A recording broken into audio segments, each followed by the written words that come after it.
Bonjour, nous sommes de retour afin de continuer notre étude de la parole et voir le sort qui est réservé aux enfants de Dieu. Alors, je ne voudrais pas t'effrayer, ce n'est pas ça l'objectif. L'objectif, c'est que tu comprennes comment l'ennemi est acharné contre les enfants de Dieu. Et il cherche par tous les moyens à les faire taire. Et tandis que nous approchons de la fin des temps, certaines lois seront votées qui seront en opposition avec la parole.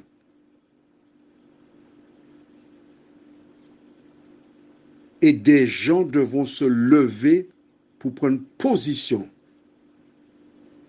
Tu dois savoir ce qui s'est passé par le passé,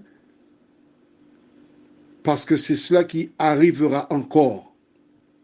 D'où la nécessité de lire la parole, de se donner au Seigneur, d'appliquer la parole dans nos vies, parce que ça arrivera plus vite que nous ne pensons. Je n'oublierai jamais quand j'ai vu le président de la République française annoncer « Nous sommes en guerre ». Et il a ajouté « Il y aura eu un avant et un après coronavirus ». C'est-à-dire que tout ce qu'on a connu avant ne reviendra pas. Et quand nous regardons 3 ans après ce moment difficile, la vie a vraiment changé. Les temps sont devenus difficiles. Les produits alimentaires ont grimpé, les montants ont grimpé, l'électricité, etc. Le jour vient où des gens diront que c'est à cause de ceux qui ont la Bible que les malheurs s'abattent et s'abattront sur la terre. Rappelle-toi, tu es déjà averti. Mais oui, et ils feront la chasse à ces personnes-là. C'est pourquoi Dieu m'a inspiré en mettant en place cette série qui dit « N'aie pas peur ». Nous sommes en train de voir comment par le passé il a agi, l'ennemi, et ce qu'il se prépare à faire aussi. Mais juste avant de lire Matthieu chapitre 14 au verset 12, nous allons prier. Notre Seigneur et notre Dieu, nous avons vu hier que cet homme, ton serviteur,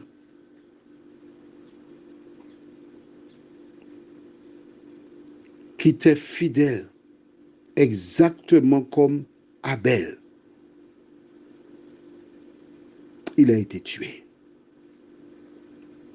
Grâce, Seigneur, à ces expériences que nous avons lues, nous savons que l'ennemi est en guerre contre les fidèles de l'Éternel.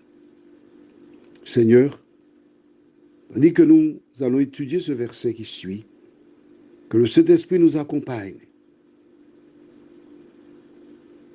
et que nous puissions tirer les leçons au nom de Jésus et pour ta gloire éternelle. Amen. Au palais d'Hérode, il y avait certainement des personnes qui avaient la crainte de Dieu. Des personnes qui étaient d'accord avec ce que disait Jean-Baptiste, mais qui, par crainte de leur vie, gardèrent le silence. Lorsque cet homme de Dieu a été décapité, ils rapportèrent ces faits à d'autres. Et les disciples, c'est-à-dire les personnes qui marchaient avec Jean, qui étaient d'accord avec l'enseignement qu'il donnait, ils firent quelque chose. Nous lisons verset 12.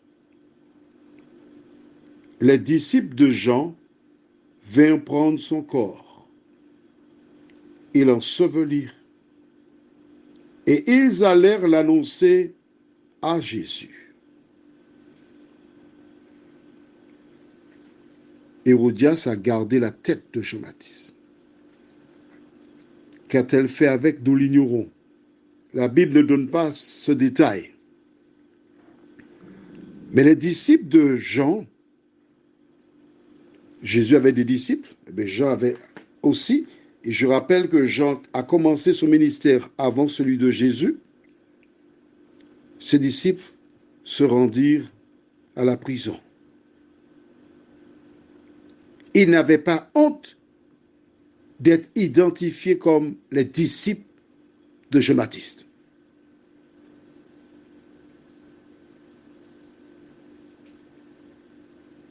Ils ont été, demander le corps de Jean-Baptiste. Certainement, il fallait de l'autorisation d'Hérode, parce qu'on ne vient pas prendre un corps pour partir ainsi, d'autant qu'il se trouve en prison. Ces hommes s'en allèrent, mais je présume qu'ils avaient beaucoup de questions. Pourquoi Dieu a-t-il permis que Jean-Baptiste soit mis à mort? Un puissant prédicateur de l'Évangile, qu'il soit mis de côté. Sais-tu pourquoi? Aujourd'hui encore, le même diable s'acharne afin de disqualifier toutes celles et ceux qui lui causent problème. Il faut les mettre sur la touche. Là, plus loin touche, hein? Il faut les détruire. Il faut les empêcher de parler de Jésus. Et quelle est la meilleure solution? En tuant Jean-Baptiste. Les disciples le prirent et l'ensevelirent.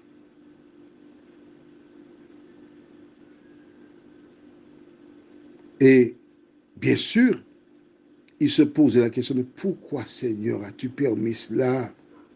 Il ne faisait pas le mal, il faisait le bien. Toi qui m'écoutes ce matin, parce que tu fais le bien, tu auras des difficultés. Parce que tu fais le bien, l'ennemi s'acharnera contre toi. Et au fil des jours, dans les derniers jours, la persécution, comme on a eu l'occasion de le voir, elle reviendra contre toutes celles et ceux qui sont fidèles à l'Éternel. L'ensevelissement terminé, ils allèrent l'annoncer à Jésus. Pourquoi? Pourquoi l'informer Jésus? Ils ont été poussés à aller le dire à Jésus. Jean-Baptiste a été décapité. Nous l'avons enterré. Jésus aura une réaction. Et c'est ce que nous verrons. Pourquoi? Car à travers son attitude, il a laissé un exemple à ses enfants pour qu'ils sachent ce qu'ils devront faire quand la persécution arrivera. Prions.